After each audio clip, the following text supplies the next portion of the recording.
এবারের ঈদের সবচেয়ে আকর্ষণীয় একটি প্যান্ট সিস্টেম সালোয়ারের মুহুরি ডিজাইনটি সেলাই করার জন্য প্যান্ট সিস্টেম সালোয়ার আমরা যে নিয়মে কাটিং করি ঠিক একই নিয়মে কাটিং করে নেব। পায়ের মুহুরির এই ডিজাইনটি যত ইঞ্চি চওড়া আপনি দিতে চান ঠিক তত ইঞ্চি চওড়া একটা টুকরা কাপড়ে প্রিন্ট করে নেবেন। আমরা 5.5 ইঞ্চি চওড়া এই প্রিন্টের ডিজাইনটি দেবো। তো মাপ অনুযায়ী আমরা আগে প্রিন্টেকটা করে রেখেছি। এই প্রিন্টেকটা মুহুরিতে এইভাবে বসিয়ে আমাদের মুহুরি থেকে সালোয়ারের বাড়তি অংশটা কাটিং করে নিতে হবে। এরপর মুহুরির বাড়তি কাপড়টা আমাদের সমান করে কাটিং করে টুকরা কাপড়ের সমান করে আমাদের ডিজাইনের পার্টটা কাটিং করে নিতে হবে। তো ডিজাইনের পার্টের সোজা দিকটা উপরের দিকে রেখে আমরা যে লেসটা মুহুরিতে ব্যবহার করব এই লেসের সোজা দিকটা নিচের দিকে রেখে এই নিয়মে বসিয়ে এক চাপ সেলাই ধরে একটা সেলাই দিয়ে নিতে হবে। তো শুরু থেকে শেষ পর্যন্ত যেন এক সমান থাকে তার খেয়াল রাখতে হবে। এরপর সালোয়ার থেকে যে বাড়তি টুকরা কাপড়টা আমরা কাটিং করেছি এই কাপড়টা আমাদেরকে লেসের উপরে বসিয়ে দিয়ে আমরা পূর্বের সেলাইয়ের উপরে আরেকটি সেলাই দিয়ে নেব। কাপড়টা বাইরের দিকে বের করে ফলসের কাপড়টা আমাদেরকে ভিতরের দিকে নিয়ে যেতে হবে এবং আঙুল দিয়ে ভালোভাবে ঘষে ঘষে ডিজাইনটা বসিয়ে নিতে হবে। এরপর আমাদের খোলা সাইডে একটা জয়েন্ট লেস বসিয়ে নিতে হবে। তো ডিজাইনের পার্টটা উপরের দিকে থাকবে আর লেসের সোজা দিকটা নিচের দিকে থাকবে। এই নিয়মে রেখে আমাদের এক সমান করে একটা সেলাই দিয়ে নিতে হবে।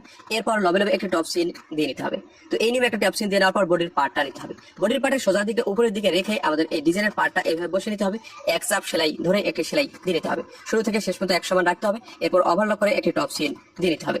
এই নিয়মে সুন্দর ডিজাইনটি সেলাই করে নেওয়ার পর মুহুরের মাপ ধরে আমাদের সেলাই দিয়ে উল্টে নিতে হবে। এই যে নতুন হয়ে থাকলে পেজটা ফলো করবেন, ডিজাইনটি কেমন হয়েছে জানিয়ে যাবেন।